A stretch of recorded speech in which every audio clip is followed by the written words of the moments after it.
Señor, guarda mi alma en la paz junto a ti.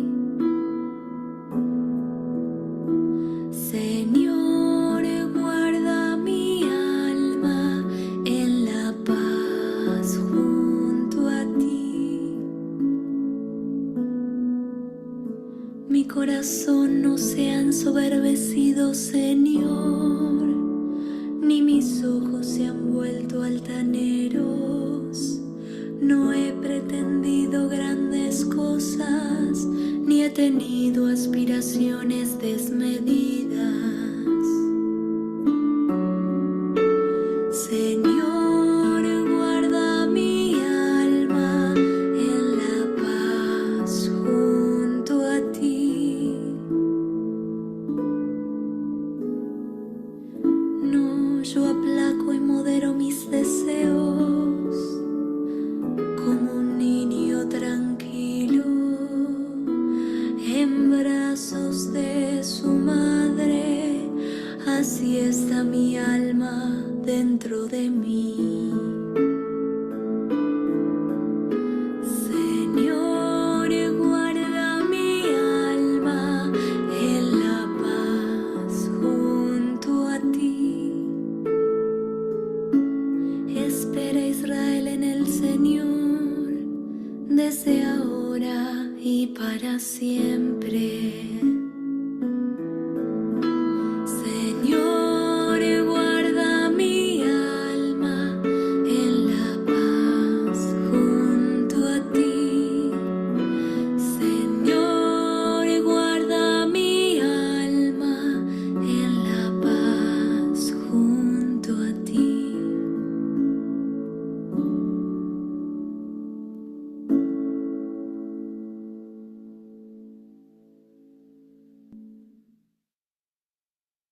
Hola, buenas noches.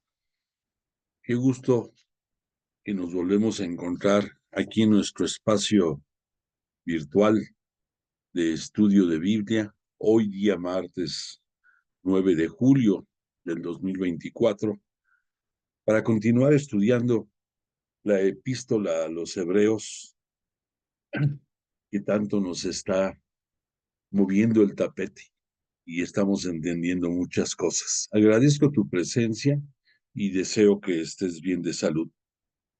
Vamos a comenzar como debe de ser siempre, rindiéndole alabanza a Dios a través de Jesús de Nazaret y con el poder del Espíritu Santo. Y te invito a que juntos digamos en el nombre del Padre, del Hijo y del Espíritu Santo. Amén. Padre nuestro que estás en el cielo, santificado sea tu nombre. Venga a nosotros tu reino. Hágase tu voluntad en la tierra como en el cielo. Danos hoy nuestro pan de cada día. Perdona nuestras ofensas como nosotros perdonamos a los que nos ofenden. No nos dejes caer en la tentación y líbranos del mal. Gloria al Padre, al Hijo y al Espíritu Santo, como era en el principio, ahora y siempre, por los siglos de los siglos. Amén. E invocamos al Espíritu Santo y decimos: oh Espíritu Santo, don de Dios y fuerza de lo alto, fuente de agua brotante de vida eterna, desciende y mora en nuestros corazones. Haznos verdaderos adoradores del Padre. Condúcenos a la plenitud de la verdad y transfórmanos en testigos de Jesús para llevar su nombre hasta los confines de la tierra. Amén. Bueno, pues nuestra intención de esta noche va muy de la mano de lo que acabamos ahorita de orar. Te quiero comentar que este pasado domingo en la Basílica de Guadalupe hubo una liturgia que fue presidida por el arzobispo primado de México, Monseñor Carlos Aguiar Retes. Y esta liturgia tuvo como objetivo, además de darle culto a Dios, como siempre es, el de dar a conocer los resultados de todos los foros de consulta que se estuvieron dando en meses pasados, desde las propias parroquias, desde las zonas de las vicarías, eh, y después se fue enriqueciéndose con foros de participación de muchísimas personas, laicos, religiosos, presbíteros, eh, gentes especializadas en los temas, invitados, unos foros muy interesantes que ya una ocasión te mencioné, que estábamos incluso participando en estos ejercicios. Bueno, pues todo lo que se pudo que se pudo contener de las aportaciones que se generaron, terminó en la preparación de una guía, de una guía, para que entendamos bien, que llama a toda la iglesia de la Arquidiócesis de México, de la Arquidiócesis Primada de México, y probablemente de todas las arquidiócesis se va a extender de la República, a una invitación a una renovación pastoral. La palabra pastoral significa que es una forma de vida. Si tú atas cabitos, dices Jesús, Él es el buen pastor. Él es el que conduce a todo el rebaño de sus ovejas, de la cual tú y yo somos integrantes.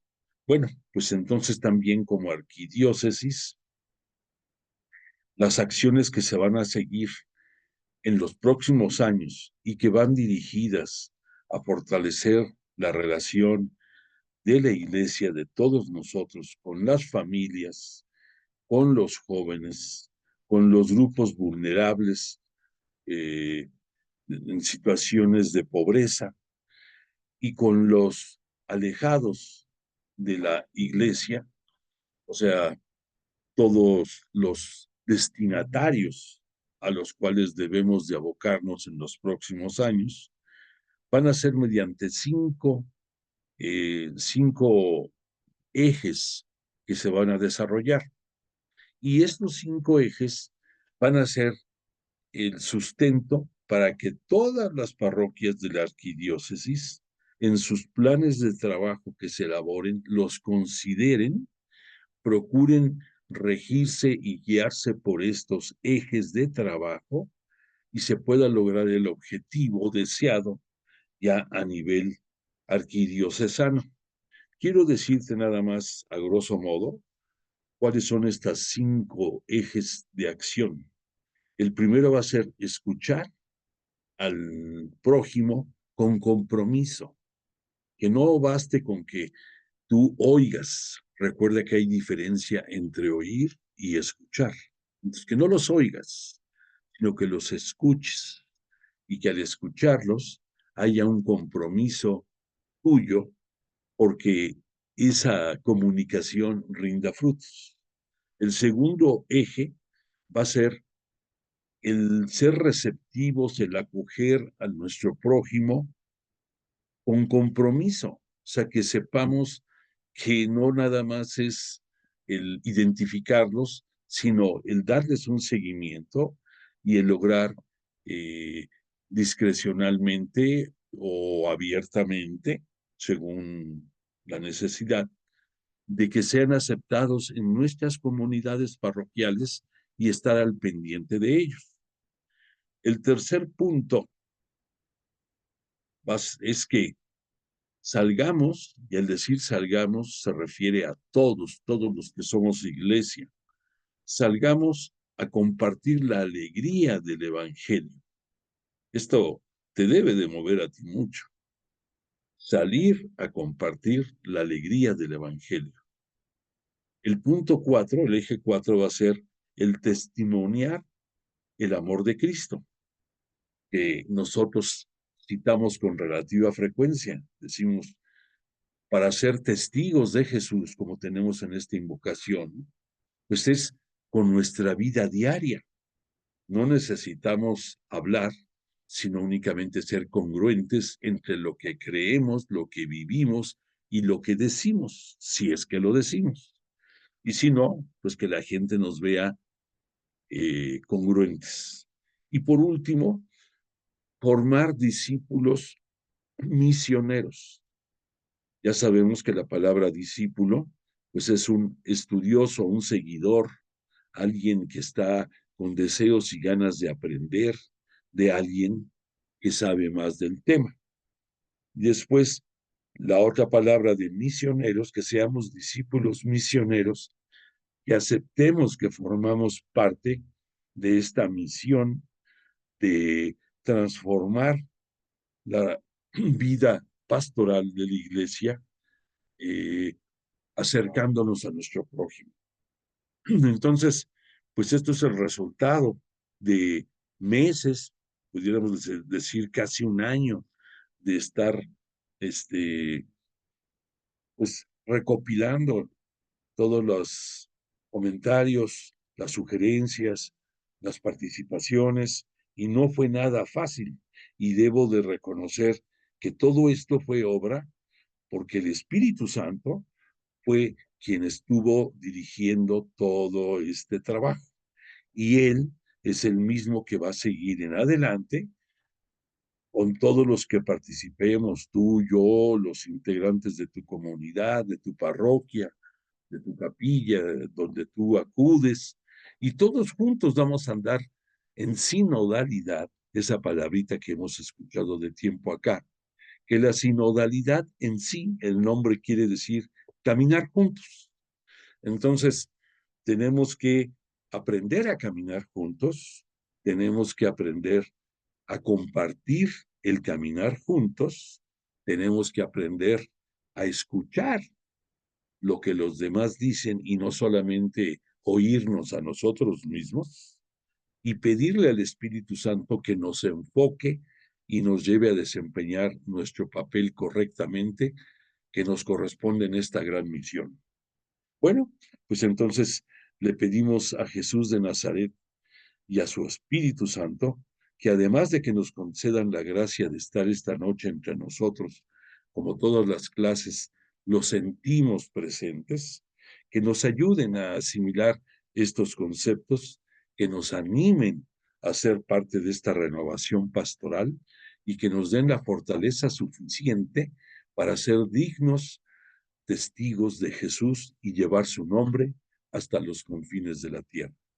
Bueno, pues ya dicho todo esto, te quiero comentar que el canto con el que abrimos la sesión de esta noche es un canto que está inspirado en el Salmo 131, que es un salmo bellísimo que también los que acudían a la ciudad de Jerusalén, a las diferentes festividades que los convocaban, fueran a la ciudad santa y posteriormente cuando ya existió el templo, que acudieran al templo, pues en los caminos, al andar por las veredas, al andar por las cañadas, por los lugares en que iban subiendo hacia Jerusalén, había 14, 15 cantos, más bien, son 15 los cantos que se usaban para las subidas.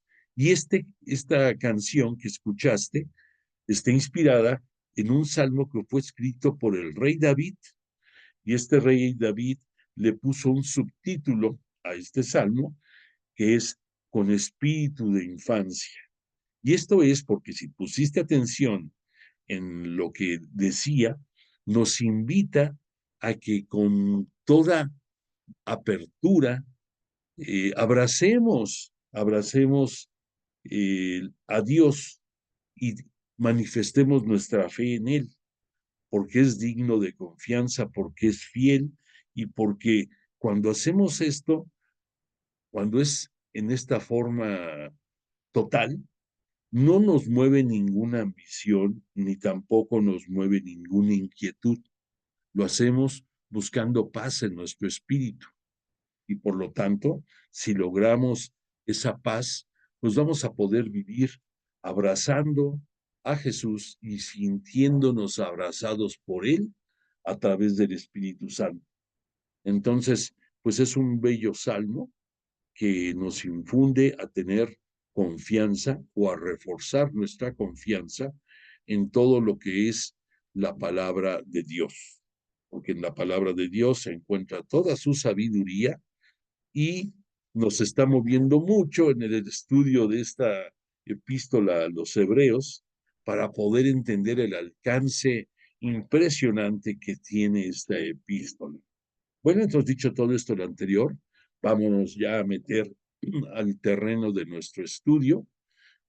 Aquí nada más en esta lámina que te expongo, ya vimos estos conceptos, que el Hijo de Dios es superior a los ángeles, ya nos quedó muy claro, que es hermano nuestro, porque gracias a él compartimos la paternidad de Dios Padre, que también podemos dirigirnos a él como Jesús lo hacía y lo hace, diciéndole hasta con el apelativo de cariño Abba, que la palabra Abba, algunos te dicen que es el significado de padre, no los contradigo, pero en realidad, de acuerdo a los estudios exegéticos, cuando Jesús pronunciaba esta palabra de Abba, pudiéramos entenderlo como que se dirigía a él como papito, papacito, o sea, un diminutivo cariñoso, haciendo sentir la filiación divina y y el amor que tenía Jesús por su padre y que lo sigue, que lo tiene, siempre lo ha tenido, ¿no? Pero así lo manifestaba con esa palabra Abba. Entonces, si él te permite a ti que cuando tú desees puedas dirigirte a su Padre, que también es nuestro Padre, y nos permite que le digamos como Él a su Padre, caray, es una distinción única, es algo maravilloso. No lo echemos en saco roto y vivamos con la confianza que vimos en este salmo, unidos a Dios Padre. Bueno, después vimos también ya esta lámina, lo que es su contenido, ya lo estudiamos en las clases pasadas, el punto tercero que es muy rico en doctrina, lo estuvimos viendo con detenimiento, nada más recordemos que Jesús se hizo uno más como nosotros, adquiriendo todas nuestras características humanas y únicamente no siendo partícipe en el pecado, en todo lo demás fue uno más de nosotros. Hoy vamos a ahondar en algunos conceptos para entender mejor algunas cosas de esto que ya vimos, pero para enriquecer nuestro conocimiento. Por lo tanto, empezamos a estar hablando en la clase pasada de Jesús como sumo sacerdote fiel y misericordioso. Y comentamos que, entre otros puntos, es hasta este capítulo tercero cuando el autor de Epístola a los Hebreos menciona el nombre de Jesús. Anteriormente, en los primeros dos capítulos, nos dio muchos sinónimos: mediador, conductor, líder, el camino, muchos apelativos que pertenecen también a la persona de Jesús, pero ya en este capítulo tercero nos lo presenta como sumo sacerdote fiel y misericordioso. Recordemos que Jesús, bueno, es el nombre de Cristo con el que vino a este mundo, con el que fue por obra del Espíritu Santo y por decisión divina en tiempos de la plenitud, cuando se le presentó a través del arcángel Gabriel a la siempre virginal María y le anunció que Dios había dispuesto que ella fuera el seno donde creciera como el arca de la alianza en su devenir por el éxodo en el desierto, que por 9 meses estuviera en su vientre, formándose la persona humana de Jesús, del unigénito de Dios. Entonces, por eso,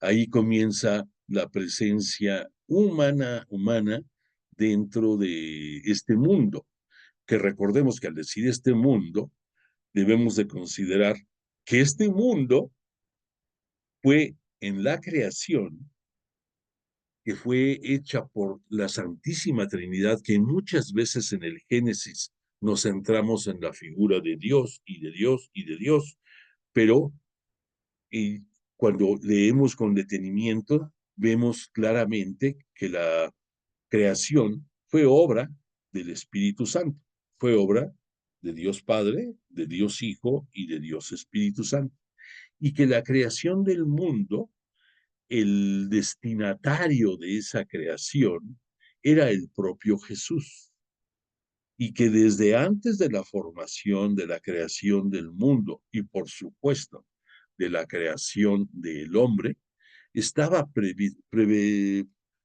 predestinado todo lo que iba a darse en el devenir del tiempo hasta que llegara el momento de la plenitud, que recordemos que esa denominación de plenitud se da cuando se encarna Jesús en María Santísima, ahí comienza los tiempos de la plenitud, pero que formalmente en estricto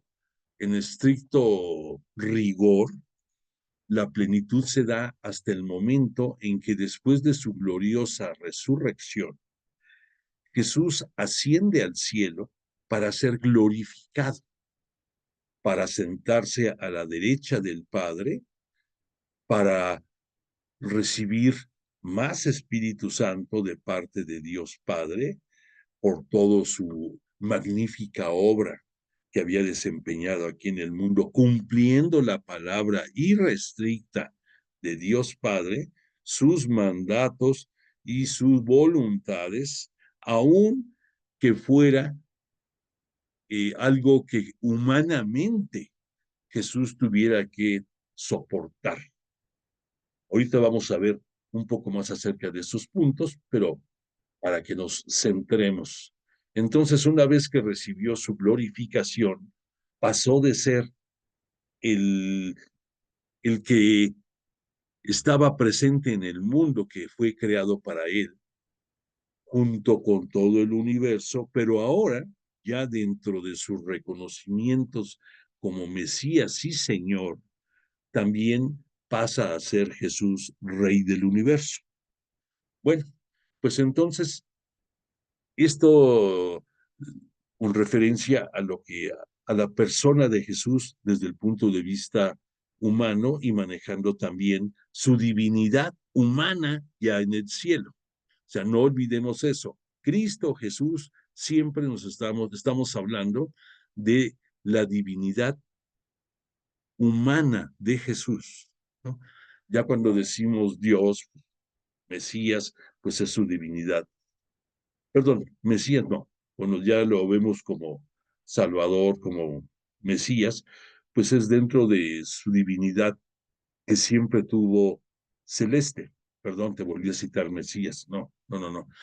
Pero entonces, una vez que recibió estos reconocimientos y que después ya él va a enviar el Espíritu Santo a sus apóstoles y les va a enviar más poder del Espíritu Santo para que abra su inteligencia, que comprendan todo lo que Él les estuvo enseñando aquí en la tierra y que les ayude a comprender lo que no entendieron, pues eso es algo fabuloso porque si lo corremos hasta nuestros tiempos, pues nosotros somos discípulos también necesitados de esa fidelidad de Jesús y de esa misericordia, que ya hablamos que misericordia es que Él se asume nuestra miseria y su corazón, el cardio, nos compadece.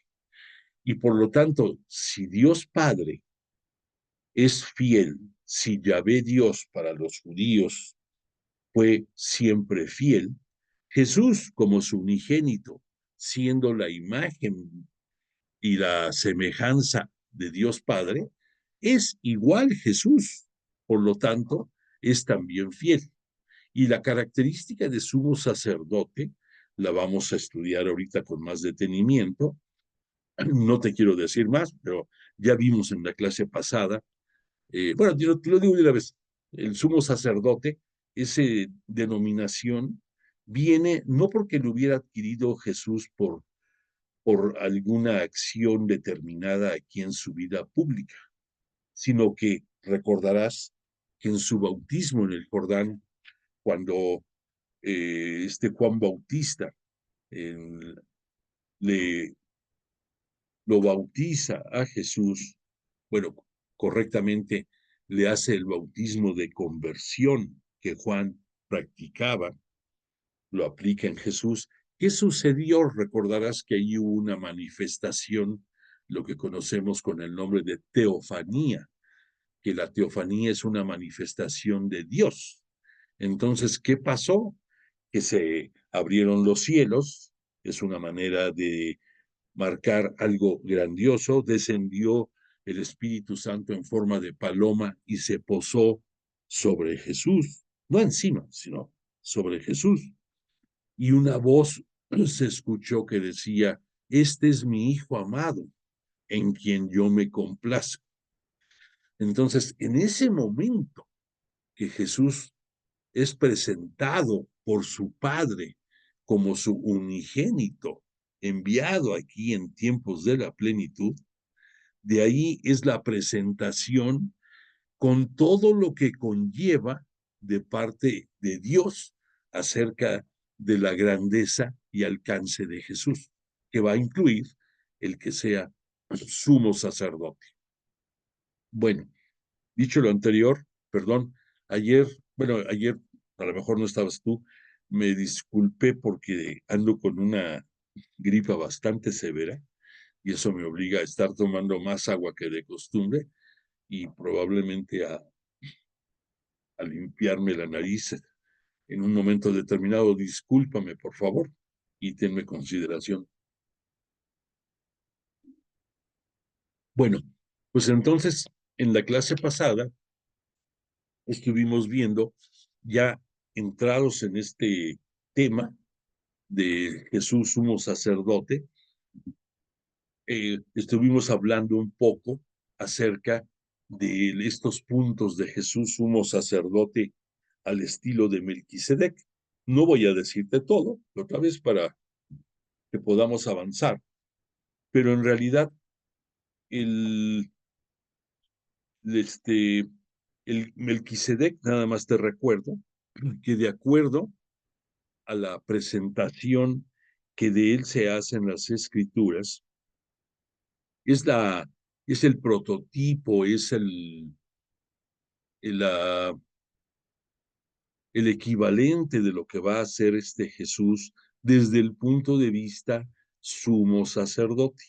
Porque Melquisedec, para empezar, esto se da antes de que Moisés, a través de los lineamientos del libro de Levítico y de otros más que constituyen la Torá de los judíos, su ley, como la conocen ellos, solamente ya hasta que Moisés asienta allí, va a quedar establecido que los descendientes de la tribu de Leví son los únicos que van a poder estar en servicio del culto hacia Yahvé Dios. Y que dentro de esa tribu de Leví hay una familia que es de la misma familia de Moisés, en la cual su hermano Aarón, que lo acompañó en los momentos más trascendentales de el Éxodo, de la liberación de los judíos de Egipto y en su devenir hacia la tierra prometida, hacia Canaán. Entonces, Aarón, por visiones que tuvo Moisés, él fue redactando toda la legislación que iba a operar para que se diera la, el culto hacia Dios y quedó tipificado cómo debía de ser, en qué lugar, las vestimentas, todo, todo. Precisamente en la imagen que ponemos al iniciar nuestra clase, parte de esa vestimenta está inspirado, por supuesto, en la ropa que usaba el sumo sacerdote, de acuerdo a las instrucciones que de Dios recibió Moisés y que fueron aplicables a la vestimenta del sumo sacerdote. Bueno, entonces, este Melquisedec, nada más para reforzar nuestro aprendizaje, es anterior a Moisés. Es de la época estamos hablando de Abraham, que Abraham aparece en escena, pudiéramos decir, en la historia de la salvación, en el año 1850 antes de Cristo. Y Moisés va a aparecer en el 1250. Entonces hay 600 años de diferencia. Entonces, claro que llama la atención el que veamos en la narrativa de la Biblia lo que dice acerca de Melquisedec y donde se aprecia mejor eh, la descripción de Melquisedec es en un salmo, en el Salmo 110, para ser exactos. Ese salmo que también es surge de la escritura este David, rey David. Me gustaría leértelo porque nos va a ayudar a comprender mejor de lo que estamos hablando. Dice así el Salmo 110, oráculo de Yahvé a mi Señor. Oráculo quiere decir palabra, palabra de Yahvé, o sea, palabra de Dios a mi Señor. Siéntate a mi diestra hasta que haga de tus enemigos estrado de tus pies. Ahora comprendes por qué en la presentación que tenemos tú ves a Jesús sumo sacerdote y sus pies están sobre un escabel, se le llama a ese mueblecito donde tiene los pies. Entonces aquí viene la prefiguración de esto en este salmo. El cetro de tu poder, mismo que tiene en su mano, Jesús, Cristo, extenderá Yahvé desde Sión. Recordemos que Sión es la montaña en la cual se asienta Jerusalén. En aquellos tiempos todavía no existía Jerusalén. Entonces dice, el cetro de tu poder extenderá Yahvé desde Sión, domina entre tus enemigos. Ya te pertenecía el principado el día de tu nacimiento. Un esplendor sagrado llevas desde el seno materno, desde la aurora de tu juventud. Lo ha jurado Yahvé y no va a retractarse. ¿Por qué? Porque Dios es fiel, lo sabemos, siempre cumple. Entonces aquí, por esa la cita de lo ha jurado Yahvé y no va a retractarse. Tú eres por siempre sacerdote, según el orden de Melquisedec. Ah, ya nos cayó el 20 de dónde viene todo esto.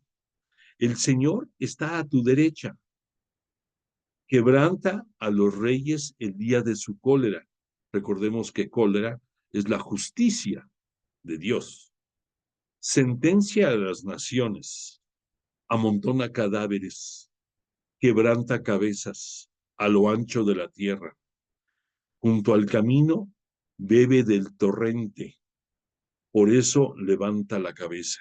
Ese de torrente es una alegoría que después vamos a situar con el torrente Cedrón, aquel arroyo que pasa por Jerusalén y que lo vamos a ver porque en la vida pública de Jesús se cita algunas ocasiones. Por eso levanta la cabeza. Esa descripción de levanta la cabeza se refiere a la muerte en cruz de Jesús. Recuerdas que Jesús fue alzado en un montículo ahí en el Calvario, en el Gólgota, y ahí quedó expuesto a que todo mundo lo viera. Y por dos razones. Una, porque estaba escrito que así serían las cosas.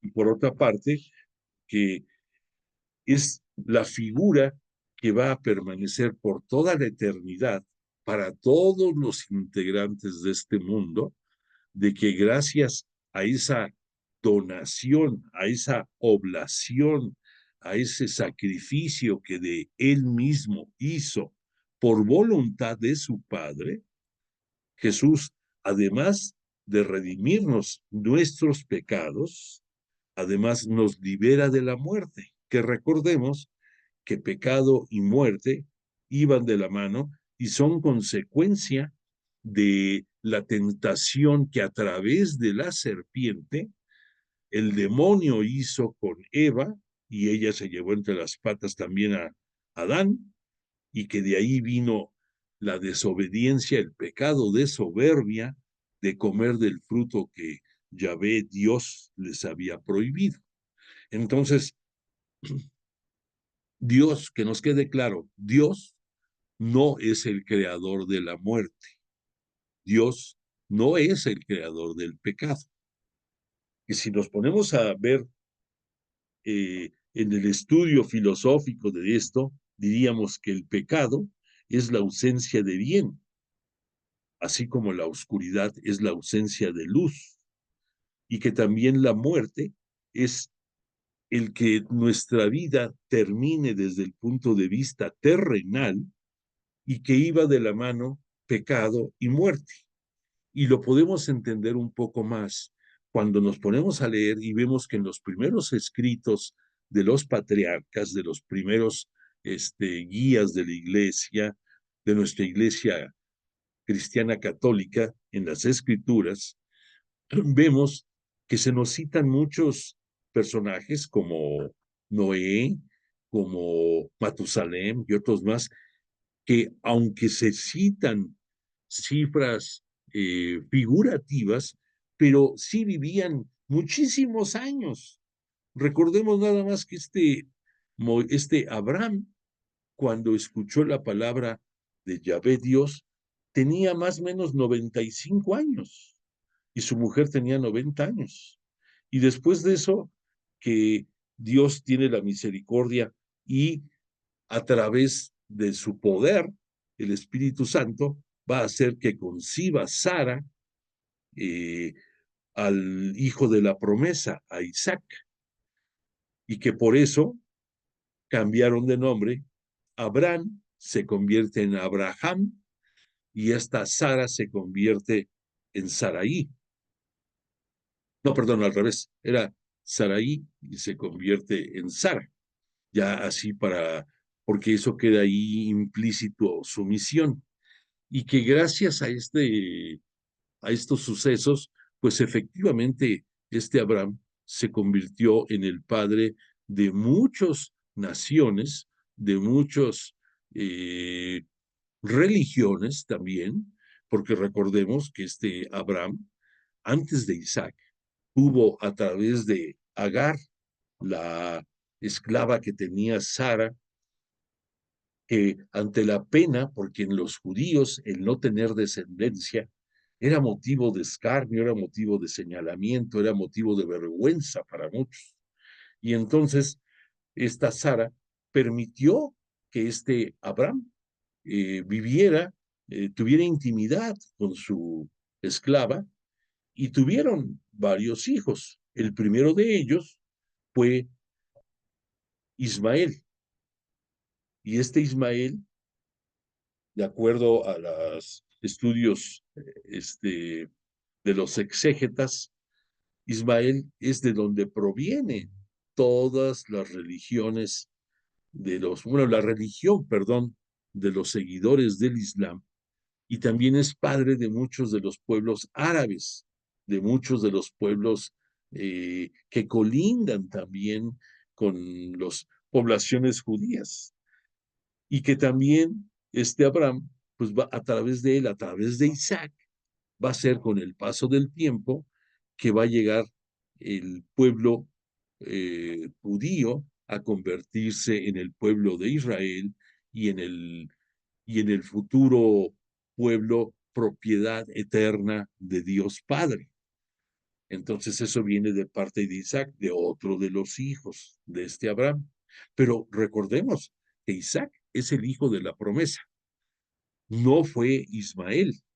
Sin embargo, en algunos momentos, ya habrá oportunidad, Dios, Yahvé Dios, le tiene misericordia también a Ismael y lo protege y permite que vaya haciendo también el crecimiento de las naciones árabes, como también protegió a Isaac en toda su vida. Pero este comentario, se me fueron las cabras al monte, lo empecé yo a decir por la edad de este Abraham. Entonces, el punto era que ante la perversidad de la forma en que los humanos respondían a la misericordia divina, fue cuando Yahvé Dios tuvo que aplicar justicia en formas pues definitivas. Y pues por ahí vino, a consecuencia de eso, pues vino el diluvio universal, a raíz de eso vino la desaparición de Sodoma y Gomorra y muchos momentos en que tristemente pues tiene que actuarse dando solución completa, ¿no? Y entre otras cosas también, a partir de eso, el propio Yahvé, Dios Padre, fue recortando el número de años que vivía la población, el género humano. Y entonces, todo esto lo citamos ahorita porque ya estamos comprendiendo que este Melquisedec, cuando apareció, no había ningún antecedente obvio de ningún sacerdote. No se sabía lo que era un sacerdote. Es cierto que desde Abel, no vayamos tan lejos, Abel, el hijo de Adán y Eva, ya recordarás, era Abel y Caín, y que este Abel le hace ofrenda a Dios de lo mejor de su cosecha, de su hortaliza, de lo que había cultivado, y que este Caín, que él se dedicaba al ganado, también le hace una ofrenda, pero no fue del agrado de Dios Padre, y que entonces, pues ahí Caín mató a Abel y de ahí viene la sangre derramada y todo lo que ya sabes de tragedias, ¿no? Pero lo comento porque este Abel ya hizo una ofrenda, ya se nos cita en la propia escritura una ofrenda para pedirle, para agradecer a Dios sus favores y para pedirle misericordia y pedirle bendiciones para su trabajo futuro. Entonces, desde ahí tenemos nociones dentro de la Biblia de estos cultos a Dios, pero no se nos habla de ningún sacerdote hasta Melquisedec. Y cuando nos hablan de Melquisedec, tenemos que tomar en consideración que dentro de las tradiciones judías, siempre se cita cuando se habla de alguna persona, de qué genealogía viene, quiénes fueron sus padres, y se van a varias generaciones hacia atrás.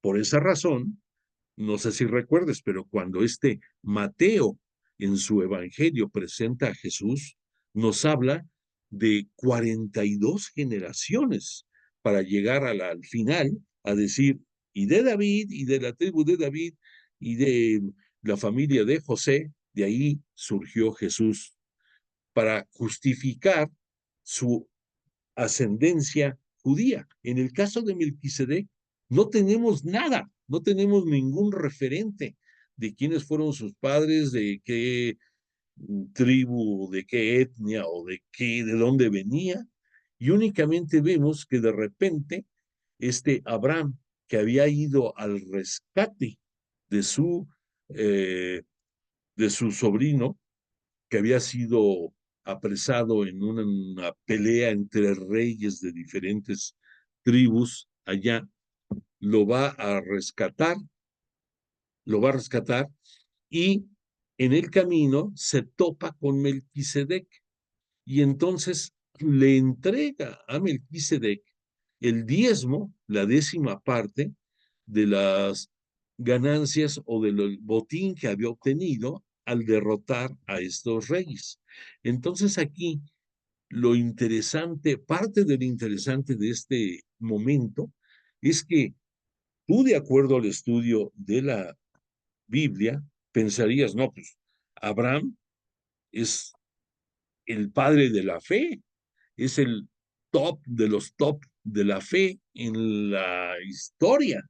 Y es correcto. Dices, ¿cómo Abraham, siendo quien era, le entrega a Melquisedec un diezmo?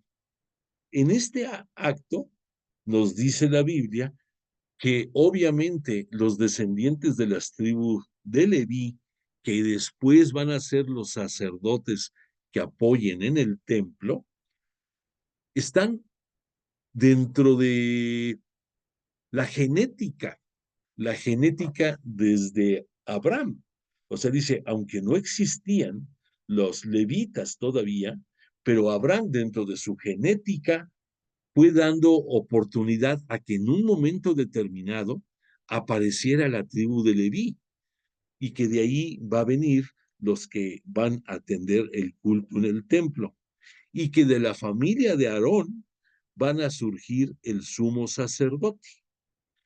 Pero aquí hay algo muy importante, o sea, que siempre tú te imaginas que un inferior le va a rendir culto, a dar tributo o a venerar a alguien superior. Entonces, ¿cómo te explicas tú aquí que Abraham, siendo quien es Abraham, le da el tributo a alguien que no sabemos nada de él, pero que era un sacerdote al estilo, a su estilo, a Melquisedec? Entonces, repito, no hay un término de referencia más que el hablar de la personalidad de Melquisedec como sacerdote que ofrecía pan y vino también. O sea, durante mucho tiempo después vamos a ver que las oblaciones y que los holocaustos eran de animales, de borregos, de reses, de palomas, de otras cosas más, pero no se nos habla en ningún momento de pan y vino. ¿Hasta dónde aparece el pan y vino?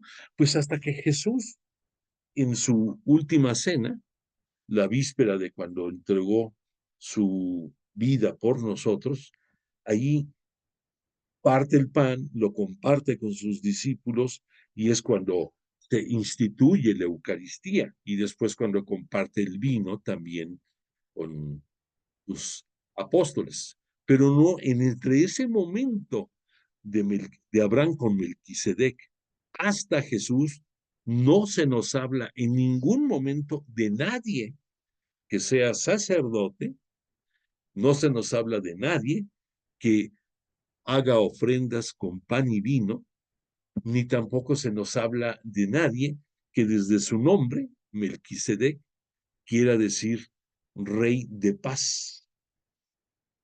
Y que la ciudad de Jerusalén, de ahí viene su nombre, de la paz, de ahí.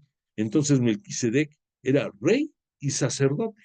Entonces, esta narrativa está soportada para que tú conozcas en los primeros capítulos, en los primeros libros, pero sobre todo en el libro del Génesis, aparecen redacciones de diferentes tradiciones y vas a encontrarte. Por eso fíjate que luego en el Génesis hay gente que dice, oye, en tal capítulo me dice una cosa y en el siguiente capítulo encuentro una descripción distinta. No quiere decir que se contradigan, sino que sobre esos escritos del Génesis hay tres distintas tradiciones que lo narran. Uno, que son los que siguen la tradición yavista, los que rinden culto a Yahvé. Otros es la tradición eloísta. Eloísta quiere decir, viene derivado de Elí, que Elí también es una forma de citar a Dios. Y por último, más adelante, de esta tribu de Leví, de ellos, surge la tradición sacerdotal. Entonces, en algunos momentos, tú ves que un determinado eh, punto, una determinada narrativa, si viene citada por un yavista o por un eloísta o por un sacerdote, varía un poco la perspectiva que te quiere dar a conocer. Pero No te confundas, yo te diría nada más para que aterrices bien esto. ¿Qué sucede cuando tú ves en los evangelios sinópticos? Recuerda que los sinópticos son Marcos, Mateo y Lucas. A veces nos llegan a contar episodios que es el mismo, pero con una descripción distinta. Y entonces no nos espantamos. ¿Por qué? Porque ya estudiosos de la Biblia vemos que, inspirados por el Espíritu Santo, el escritor sagrado imprime el lenguaje y también el lenguaje que él desea, y también hay un mensaje doctrinal que nos está dando a conocer. Entonces, a veces, ya aterrizando esto, decimos, pues con razón, tal milagro o tal episodio que nos narró Mateo difiere de la óptica con que lo vio Lucas, o con la severidad y lo escueto que es Marcos. Entonces, esto aquí tú aplícalo a lo que estamos hablando de estas tradiciones relacionadas con el Génesis. O sea, es lo mismo, pero con diferente denominación, con diferente descripción, pero en el fondo hablan del mismo acontecimiento. Pero te lo comento porque surgió el tema y vale la pena que conozcas este dato. Bueno, entonces ya dicho esto de Melquisedec, con lo que vimos la semana pasada, más lo que agregamos hoy, ya podemos entender mejor el por qué la cita del autor de la epístola a los Hebreos se refiere a la persona de Jesús, sumo sacerdote, al estilo de Melquisedec. Y ya nada más te quiero hacer otro comentario. ¿Qué diferencia hay entre un sacerdote y un sumo sacerdote?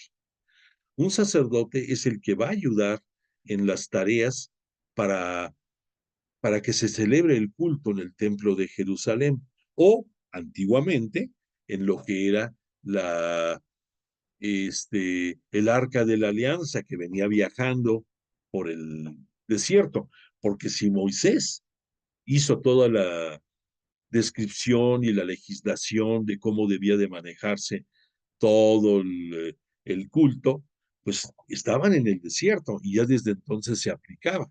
Entonces el sacerdote era el que hacía, pudiéramos decir, lo operativo, lo mecánico, lo que se hacía del día a día, el ofrecimiento del incienso, el, el holocausto de alguna prenda, algún animal que se ofrendaba, el que controlaba los diezmos que se recibían, etcétera, etcétera. Y el sumo sacerdote, pudiéramos decir, no se metía en eso. El sumo sacerdote, para empezar, nada más era de la familia de Aarón, y por lo tanto aquí nos va a dar el autor de Epístola a los Hebreos un detalle muy importante. Dicen, en la familia de Aarón, por designación de orden dentro de la familia, se elegía el que iba a ser el sumo sacerdote. Pero ¿qué pasa con Jesús de Nazaret? Él no es elegido por nadie. Él es presentado por su Padre a todos nosotros. Una gran diferencia. Y por lo tanto nos marca una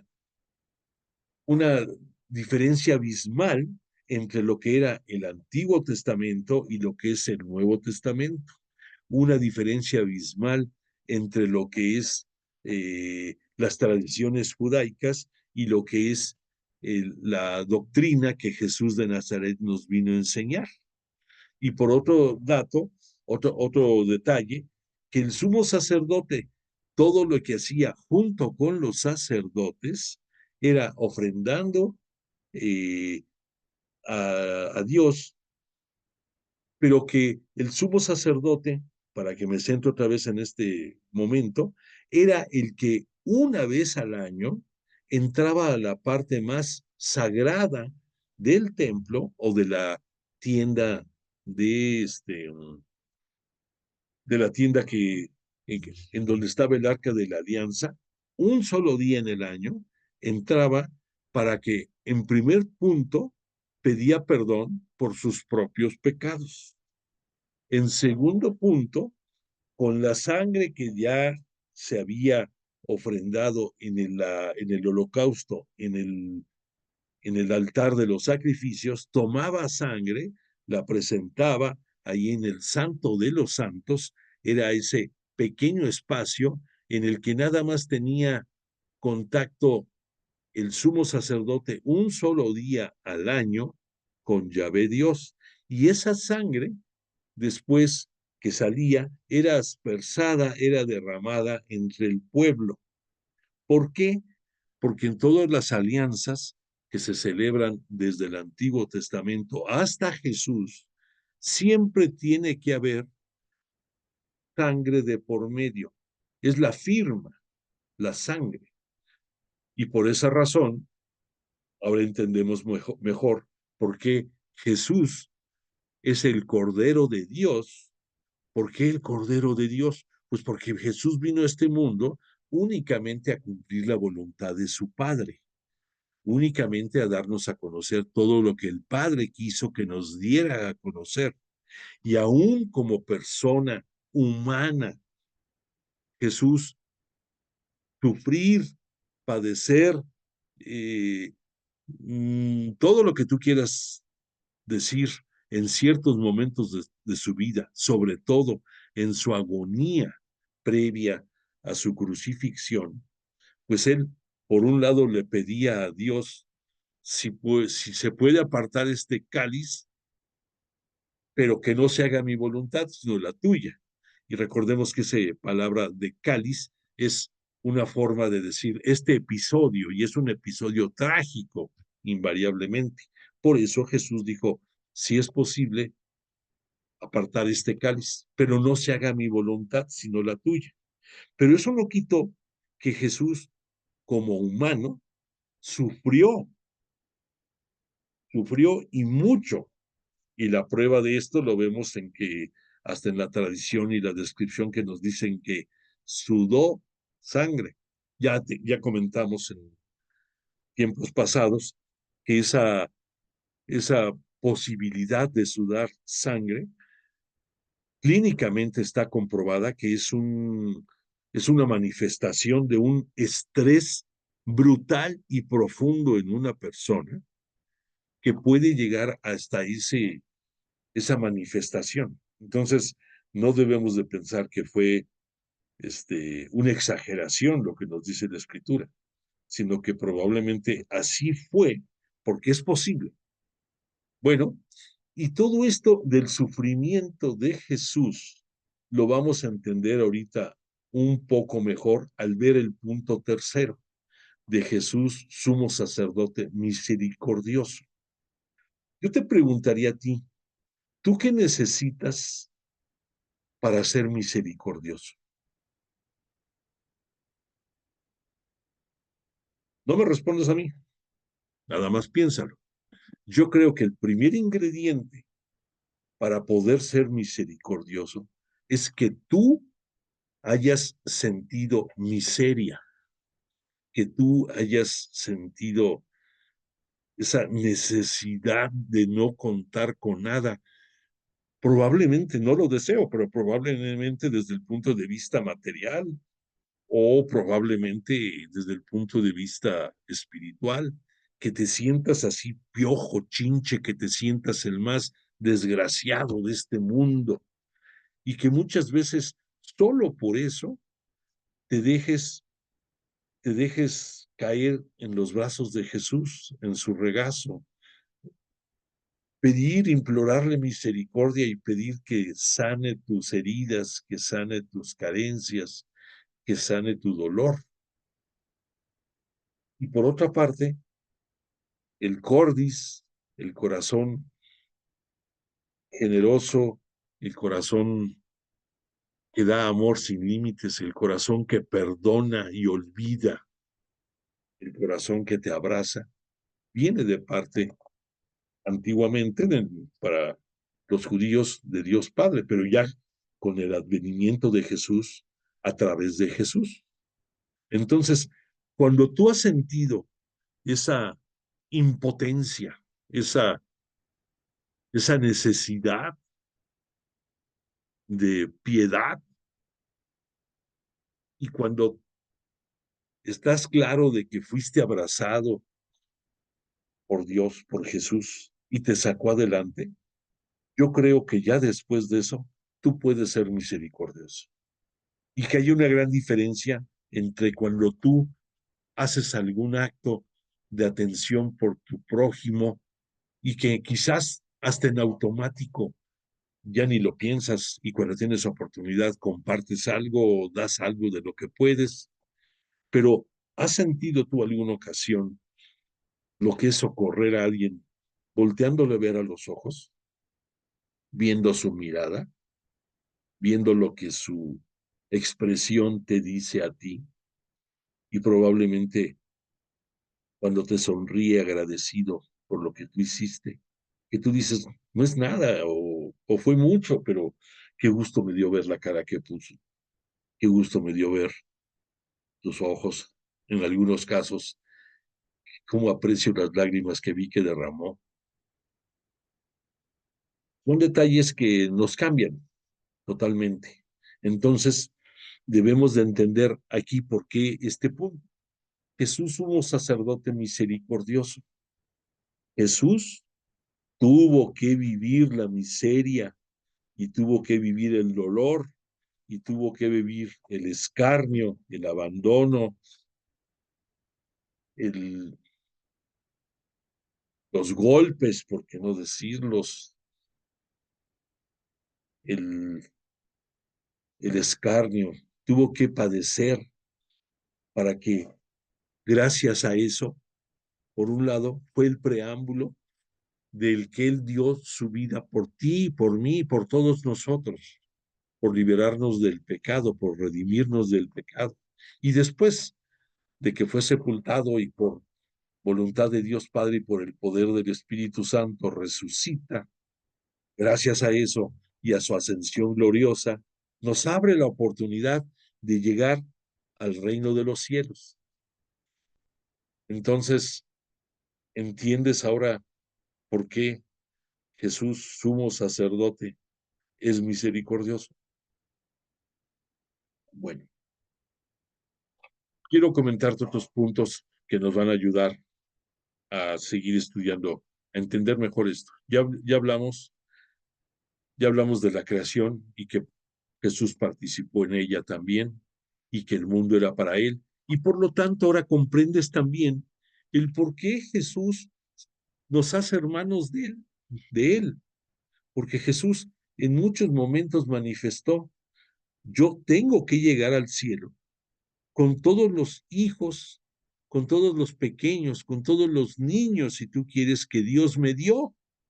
Y en un momento dado se va a pronunciar este Jesús poco antes de su crucifixión, en su Pascua, en los momentos de su agonía y en sus discursos escatológicos, que él va a llegar al cielo con todos los que Dios le encargó, excepto el hijo del pecado, se refería a Judas. Entonces, Jesús está comprometido de que él vino a este mundo por voluntad de su Padre a cumplir en los tiempos de la plenitud, a cumplir con el plan de salvación que estaba predeterminado desde antes de la creación y vino a enseñarnos cómo llegar al reino de los cielos, que así lo aceptaban esa denominación los judíos, o lo que es nosotros, cómo llegar al reino de Dios. El reino de los cielos, te voy a decir, tiene una importancia en la descripción, porque para los judíos en aquellos tiempos, ellos pensaban, ya después de un gran tiempo de reflexión, que había tres cielos. Así lo marca en un momento determinado este Pablo. Y no porque lo dijera Pablo, sino porque ellos pensaban que había un cielo que nosotros pudiéramos decir es la atmósfera que cubre a la tierra, en la cual se dan los fenómenos físicos, la lluvia, la humedad, todo. que después de eso había un cielo más elevado, que sería lo que nosotros conocemos como el espacio, y que después de eso había un tercer cielo. Ese tercer cielo era el cielo donde estaba Dios. Por eso los judíos entenderás, porque ellos reconocían cuando Jesús hablaba, les hablaba del reino de los cielos, no les decía del reino de Dios. El reino de Dios ya lo entendemos nosotros, porque después de todo lo que Él nos enseñó, sabemos que somos coherederos del reino de Dios gracias a Jesús, gracias a todo lo que Él hizo aquí en la tierra, en su ministerio público, y que gracias a eso, pues, aspiramos a que vamos a llegar al cielo, tenemos esa esperanza, y por esa esperanza abrazamos la fe y abrazamos la fe en Jesús. ¿Y por qué abrazamos la fe en Jesús? Pues porque Jesús es digno de fiar, es digno de confiar en Él. ¿Por qué? Porque Él es el reflejo del Padre y, y Él nos muestra toda la misericordia, el poder, la grandeza, todos los atributos que quieras referirte a Dios Padre, los encuentras en Jesús y por lo tanto también Jesús es fiel. Y entonces, si Dios siempre cumple su palabra, Jesús también la cumple.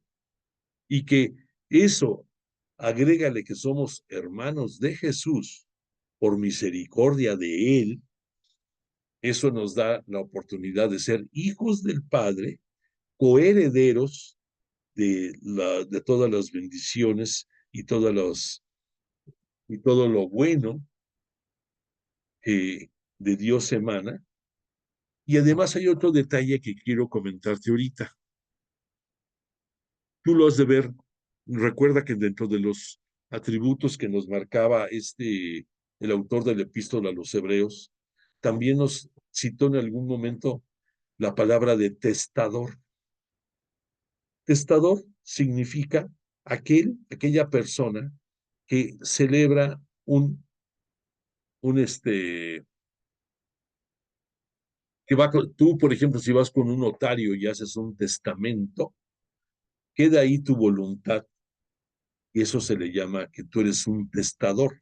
Fuiste a dar testimonio de lo que quieres en tu testamento. Pero te hago un comentario. ¿Ese testamento tiene alguna validez mientras tú estás vivo? ¿Tiene algún alcance jurídico si tú estás vivo? ¿Tiene alguna prerrogativa si tú tienes vida? No. Esa voluntad, esas determinaciones, todo eso, van a surtir efecto y van a tener validez hasta que tú mueras. Por esa razón, ahora tienes que entender también que Jesús, como humano, Él adquirió todas las condiciones igual que nosotros, excepto el pecado, y que al final gozó, como dice la Escritura, gozó de la muerte, vivió la muerte como cualquier humano, que Él nos enseña el camino de una enfermedad, que Él nos enseña el camino de un dolor, que Él nos enseña el poder llegar hasta las últimas consecuencias materiales, porque Él también lo padeció.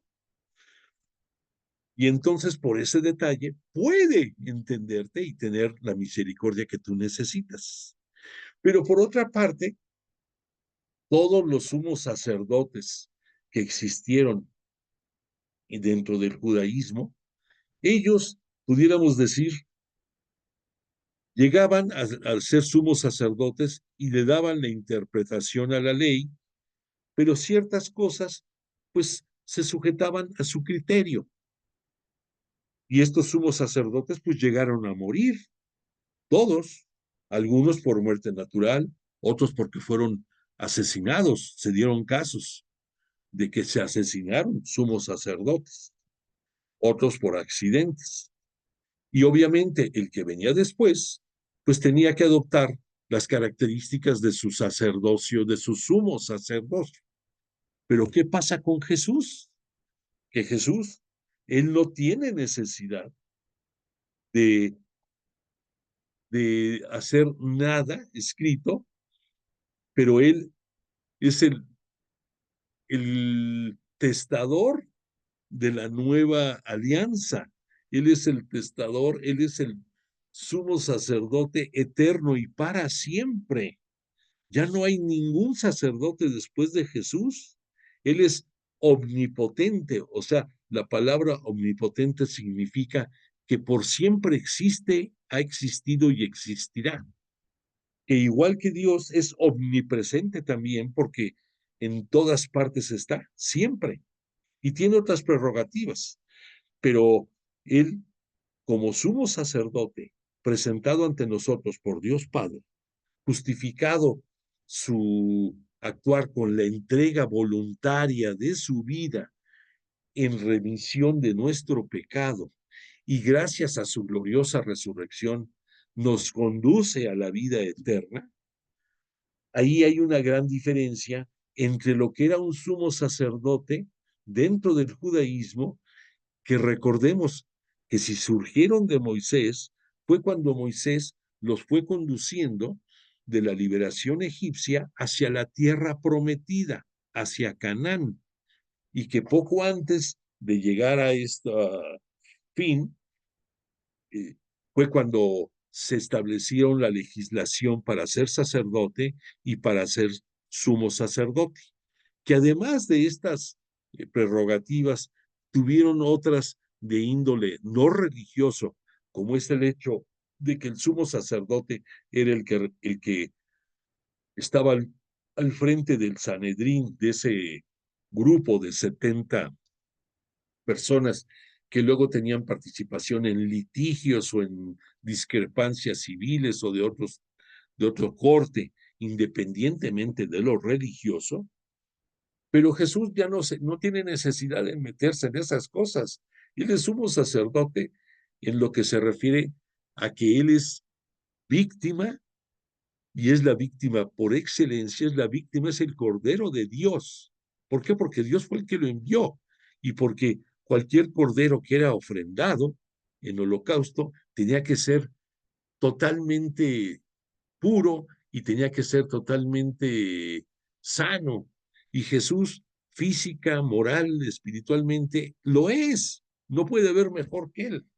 Y por otra parte, porque al entregar hasta la última gota de su sangre, como los sumos sacerdotes presentaban esa sangre el día de la expiación en el Santo de los Santos, Jesús lo ofrece al Padre por la remisión del pecado de toda la humanidad, y no solamente de los que le antecedieron, sino de los que vivían en esa época y todos los que después fuimos llegando hasta el día de la parucía, hasta el final de los tiempos. Por todos nosotros Jesús entregó su vida y dio hasta la última gota de su sangre. Entonces Jesús se va a volver víctima, se va a volver oferente, porque él, al ser el sacerdote que ofrendó en este acto sublime su vida por la remisión, por la redención de nuestros pecados, se convierte en el oferente.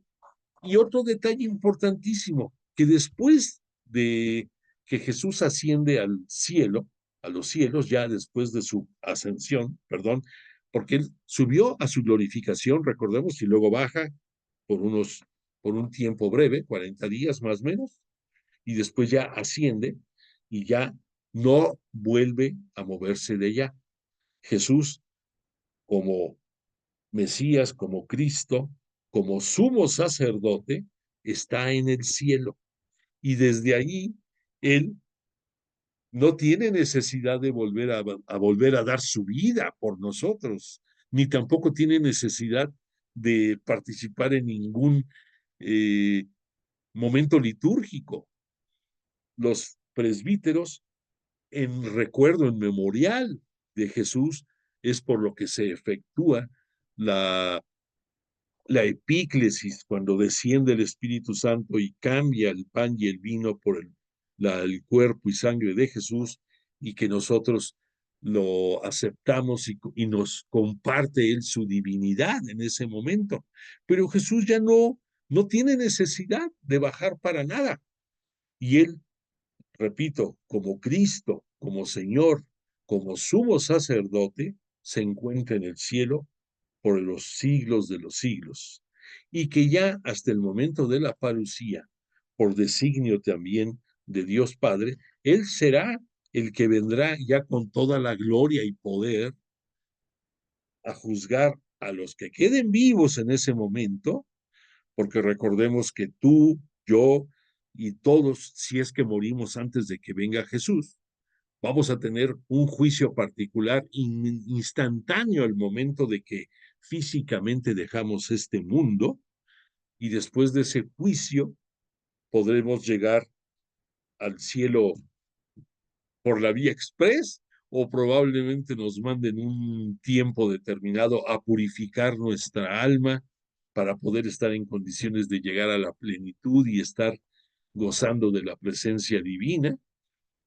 Y y pues los que no tienen los méritos para esto, los que no tienen esa fe en Jesús, porque recordemos que es por fe y que las consecuencias de esa fe te llevan a diferentes eh, manifestaciones, pero que no como los judíos pensaban que por las limosnas iban a ganar el derecho de llegar al cielo, o por los ayunos, o por las oraciones que hacían, o por las penitencias que infringían a su cuerpo.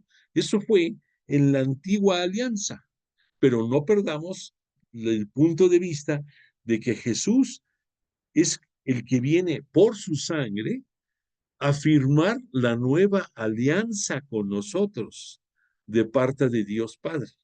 Y por lo tanto, toda la ley que estuvo rigiendo a toda la comunidad judía hasta cuando llegó Jesús, porque él también nació judío, vivió judío y respetó toda la ley judía, él le da una interpretación diferente y nos hace, nos invita a que ese corazón de piedra que se tenía dentro del judaísmo se convierta en un corazón de carne, un corazón que sienta, un corazón que pueda ser misericordioso. Si no es de carne, no puede ser misericordioso. Si el Espíritu no te guía para tú hacer una obra de misericordia, se convierte en un acto cualquiera, sin importancia ni relevancia alguna. Pero cuando tú estás unido en alma y en espíritu a Jesús a través de, de que puedes tener contacto con Él todos los días en el momento que tú quieres. Y si quieres recordar ese espacio que era el santo de los santos, pues cuando vayas a tu parroquia, acude a donde está el sagrario. En algunas está en una parte no junto al altar, en otras sí, pero es el lugar equivalente al santo de los judíos de aquellos tiempos, pero ahí que nada más el sumo sacerdote una vez al año podía entrar. Óyeme, tú puedes ir todos los días de tu vida y estar en comunicación directa con Dios a través de la intercesión de Jesús, que es el único mediador entre nosotros y Jesús. ¿Por qué? Pues porque aquí lo estás comprendiendo. Jesús es el sumo sacerdote. El sacerdote en el tiempo del judaísmo era el que mediaba entre el pueblo y Yahvé Dios. Pues en este caso Jesús es el intermediario nuestro, el que media entre nosotros, el pueblo, el nuevo pueblo de Israel, del cual tú, yo y toda la humanidad formamos parte, ante Dios Padre. Y que Jesús, sin necesidad de bajar del cielo a través del Espíritu Santo, nos hace escuchar su palabra o nos hace oír su palabra. Y vuelvo a repetir estos dos sinónimos, porque tú puedes quizás oír, pero el oír no quiere decir que tú lo aterrices en tu mente, en tu corazón, en tu acción, y se convierta nada más en el acto de que oíste. Pero cuando tú, ese mensaje divino te llega y lo haces parte de ti, lo vives, das ejemplo y lo difundes, lo compartes, óyeme, entonces sí escuchaste. Entonces, repito, Jesús está en el cielo y Él a través del Espíritu Santo se manifiesta con nosotros y nos ayuda a orientar en nuestras decisiones. Bueno, entonces, ¿algún otro punto que me quedara por aquí? Bueno, nada más el reforzar que no olvides que toda la ley que rigió a los judíos desde la época de Moisés hasta que vino Jesús de Nazaret era la alianza que tenía mucho, para el estilo de pensar, para el estilo de actuar, hay algo interesante, o sea, tú no quiere decir que que la forma en que manejaban su culto los judíos estuvieran mal, no quiere decir esto que fueran detestables. Simple y sencillamente, Jesús vino a enseñarnos, por instrucciones de Dios Padre, la actitud y cómo debíamos de manifestarnos ante el prójimo, cosa que no hacían los judíos, ya sobre todo las autoridades religiosas judías de aquel tiempo. Desafortunadamente, gran parte del pueblo, de la muchedumbre, los que recibieron las gracias y bendiciones a través de los signos de poder de Jesús, milagros, como le decimos nosotros, claro que creían en Él, claro que creían, que tenían fe en Jesús porque estaban viendo sus manifestaciones.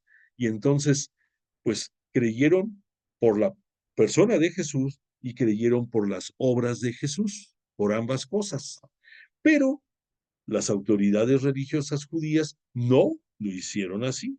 Entonces, tristemente, por ellos fue el que urdieron ese artimañas para confabulados con autoridades y con esquiroles y con amotinados y con el populacho que iba a cambio de dinero a increpar, a pedir sangre y pedir muerte que tuvo que padecer Jesús.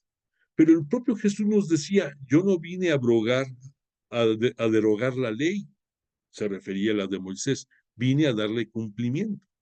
Y que a fin de cuentas, Jesús simplifica todo y nos invita a seguir su yugo, que es suave, y su carga ligera, y nos dice, tú dale culto a Dios sobre todas las cosas, Él es el único Dios al que debes tú de brindarle culto, y también ama a tu prójimo como yo te amo a ti.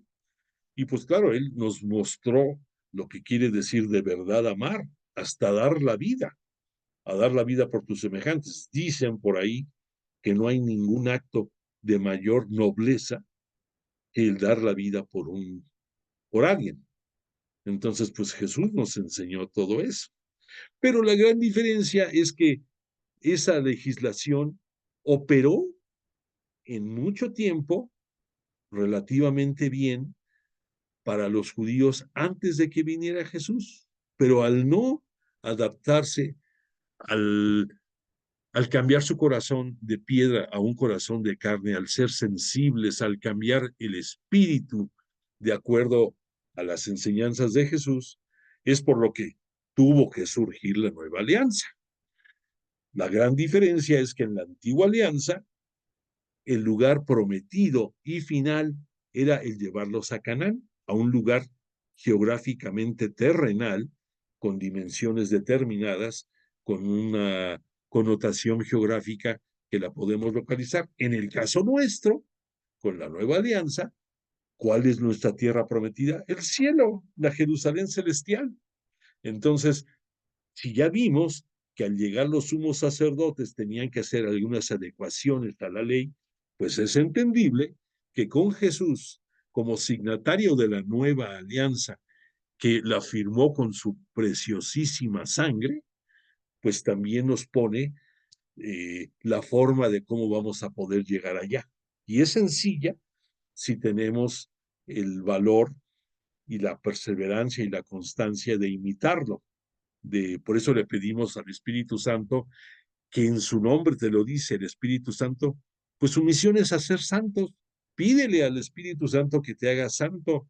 Pídele al Espíritu Santo muchas veces en el día, Espíritu Santo ven, que te ayude a superarte, a ser mejor, a ser santo, para poder llegar al reino de Dios, al reino de los cielos, más parecido o un poquito menos terrenal de como somos ahorita.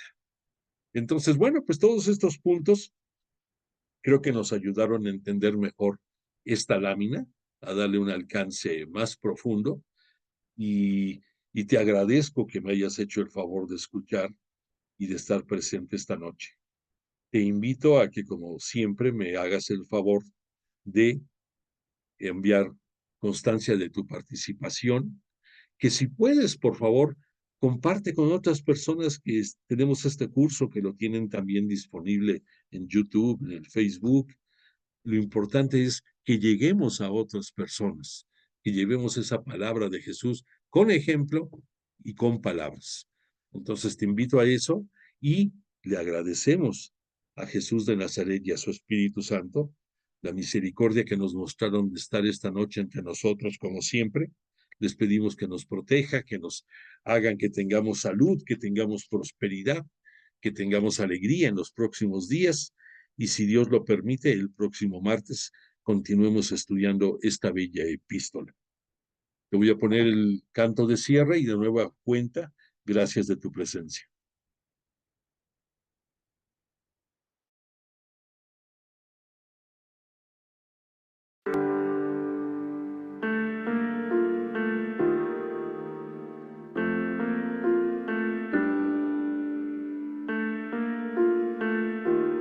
Tu presencia es como un manantial de agua viva que fluye sobre mí, un fuego ardiente que reaviva y quema mi existir.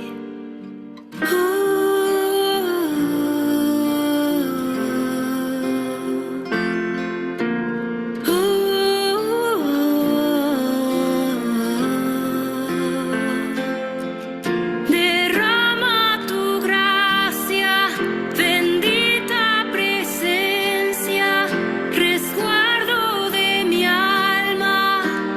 Quiero alabarte por la eternidad.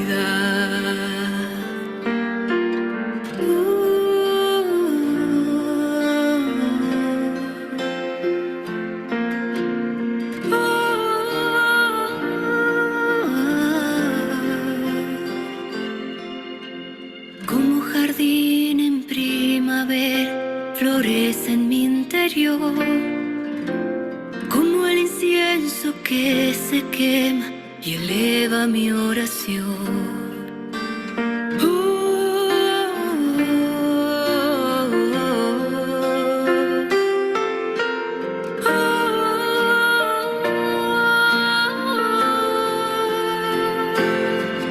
Derrama tu gracia, bendita presencia, resguardo de mi alma. Quiero alabarte y derrama tu gracia, bendita presencia, resguardo de mi alma. Quiero alabarte por la eternidad.